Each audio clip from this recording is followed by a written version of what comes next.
युवराज, हमने अपने आदमी भेजे थे ना वहां शमशान में, सारे इंतजाम और उन बॉडीज को जलते हुए देख के आए थे ना वो। एक बात तो माननी पड़ेगी कि बुद्धू बन गई आप। अरे नाक का जहर कभी नाक पे असर करता है क्या? और आपके साथी शमशान घाट में किसी लाश को देख के नहीं बल्कि राख को देख के लौटा, क्योंकि वहां पर इंसान जल ही नहीं रहे थे, डमीज जल रहे थे, जैसे आपने कुछ डमीज को अपने साथ रखा हुआ है।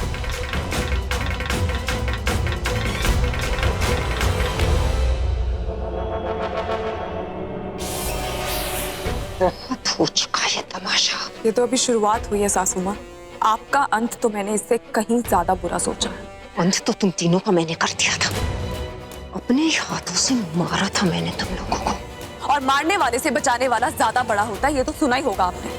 और हमें बचाने वाले भोलेनाथ जो तीनों लोकों से बड़े हैं, उनके सामने आपकी क्या चलती? वो चाहते थे कि मैं बचूं और वापस आऊं, उनकी मर्जी थी इसमें, क्योंकि वो शायद ये चाहते हैं कि आपके किए का हिसाब मैं करूं, आपको आपके एक एक पाप की सजा दूं, हर उस जाति की सजा दूं तो आपने माहिर पे की और इस घर के बाकी लोगों पे की।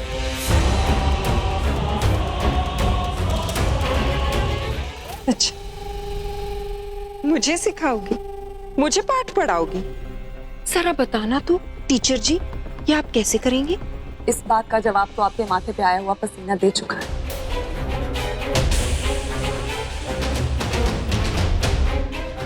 तुम कुछ नहीं हो मेरे आगे बेला, मुझसे मुकाबला करोगी और वो भी अकेली?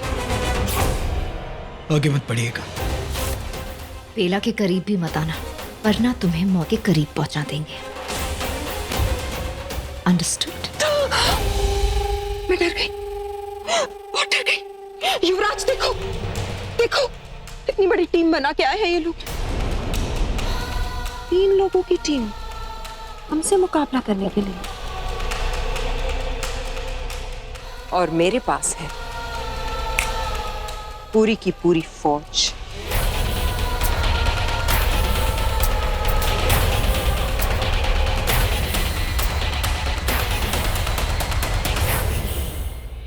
तुम इस लायक तो नहीं हो विक्रांत, लेकिन बेटे हो इसलिए एक आखिरी मौका दे रही हूं। अब भी मेरी तरफ आ जाओ, जान बच जाएगी तुम्हारी।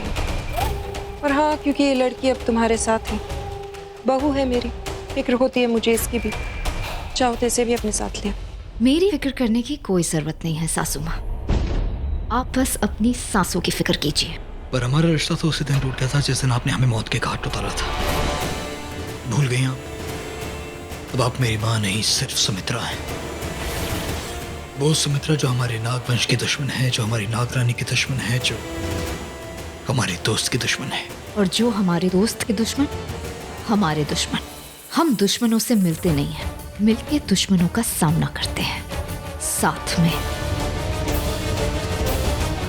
सुन लिया सुमित्रा, हम चाहे गिनती में 3, लेकिन हमारे इरादे चट्टान जैसे मजबूत हैं और उन्हीं से तुम्हें लड़ना है, क्योंकि हम अपने मजबूत इरादों से तुम्हारे बुरे इरादों को तोड़ के रखेंगे। चलो तो फिर देखते हैं क्या कर सकते हो तुम। यही तो हम दिखाने आए हैं कि हम क्या क्या कर सकते हैं। थैंक गॉड माहिर ने सही लड़की के साथ शादी की। Yes, you are right. I never ever thought कि मैं ये सब कुछ कहूंगी। आखिर बेला के वापस आने पे मैं सबसे ज्यादा खुश हूँ, और वो भी इस तरह, वो हमें बचाने के लिए आई है। That's a very big thing. It's a relief. वो हमारी जिंदगी में वापस तो आ गई है। नाउ आई होप वो हमारे घर में भी वापस आ जाए। यस।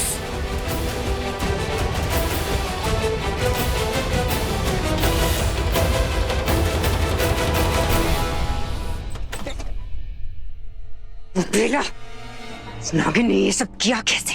क्योंकि वो सिर्फ नागिन नहीं बल्कि नागरानी है, वो कुछ भी कर सकती है। इसलिए कहती हूँ कि ज्यादा हवा में मत उड़ा करो, तुम्हारे कोई भी प्लान कामयाब नहीं होते, सारे के सारे आखिर में फ्लॉप हो जाते हैं। Mom, let's forget all this. एक सेकेंड, हमारे लिए ये जानना जरूरी नहीं है कि वो लोग बच कैसे गए, बल्कि हमारे लिए जरूरी ये है कि वो लोग वापस आ गए हैं और वो जिंदा है। तो ये ज्यादा जरूरी है।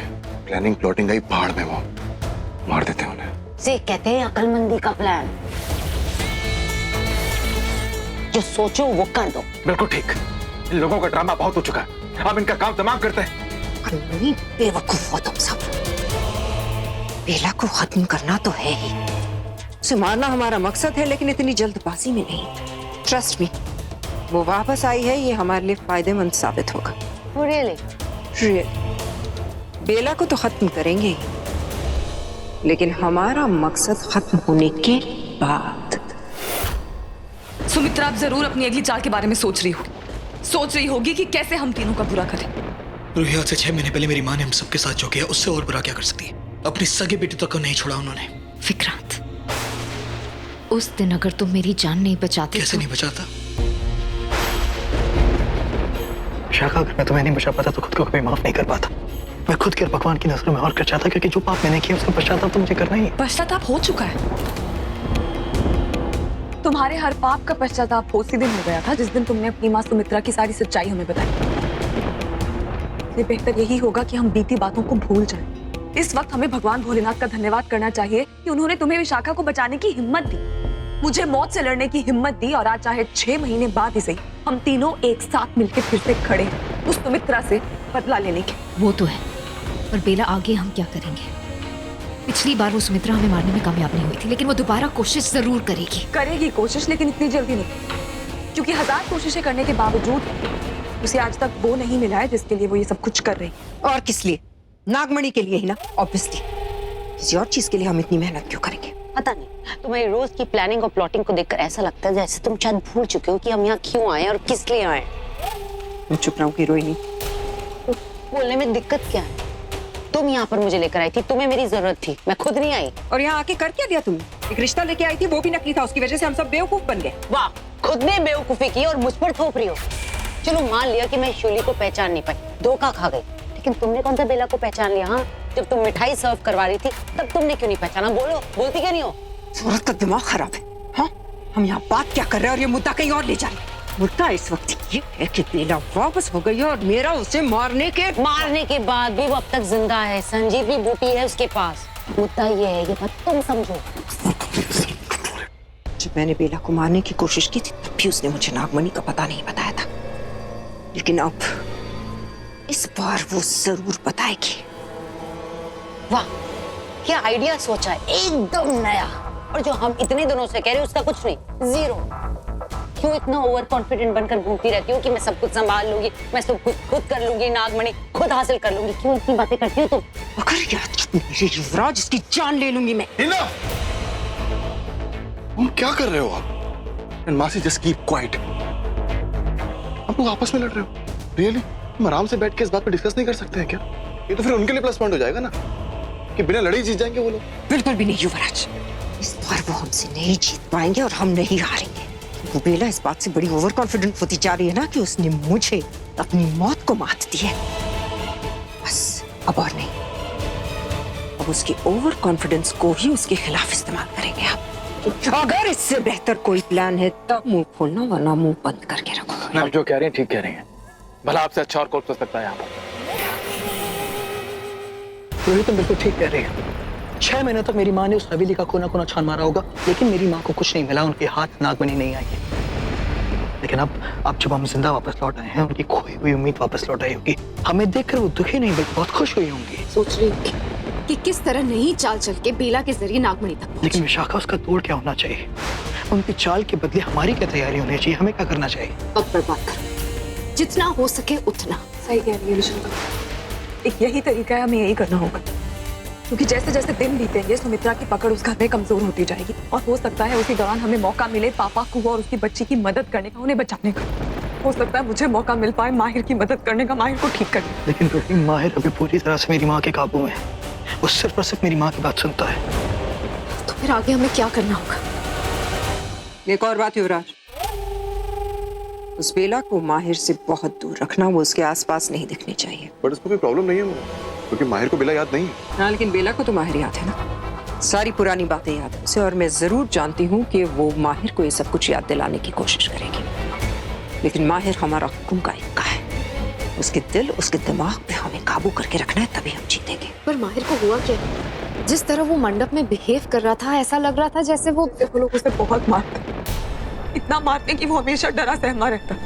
और इन लोगों ने जरूर उसके दिमाग के साथ भी कुछ किया है। कैसे 7-8 साल के बच्चे की तरह बिहेव करते। और मैं तो ये सोच के हैरान हूँ कि कोई इंसान इतना कैसे गिर सकता है, और वो भी वो इंसान जिसे माँ का दर्जा मिला है। और मुझे पता है कि पैसे और नागमणि के लिए वो औरत माहिर की जान भी ले सकती है। मुझे नहीं पता बेला, लेकिन इस हालत में माहिर को संभालना बहुत मुश्किल होगा। कैसे करोगे तुम? मुझे नहीं पता, लेकिन मुझे करना होगा विशाखा। माहिर वो इंसान है जिसने मेरे बुरे से बुरे वक्त में मेरा साथ नहीं छोड़ा, तो मैं अब माहिर का साथ कैसे छोड़ूं? मैं कुछ भी करूंगी और मुझे पूरा यकीन है मैं माहिर को ठीक कर दूंगी, उन्हें पहले वाला माहिर बना दूंगी जो मुझसे प्यार करता। रोही, तुम्हारी इस कोशिश में हम तुम्हारे साथ हैं। चलो नहीं चलो माहिर, चलो प्लीज मत कर, चलो, मुझे खेलना है। चुप, मैंने कहा ना मारूंगा अभी, मैं मारू अभी। खेलना है, सच कह रहा हूँ। प्लीज खेल लो। माहिर मुझे नहीं खेलना तेरे साथ, मैंने मना करा ना, मैं नहीं खेलूंगा। चलो। तो वो खेल लेगी। वो खेलेगी? वो कौन? शूली खेलेगी ना मेरे साथ। वो बीवी जो है मेरी, अभी तो शादी भी तो हुई है हमारी, आपने तो कहा था। हाँ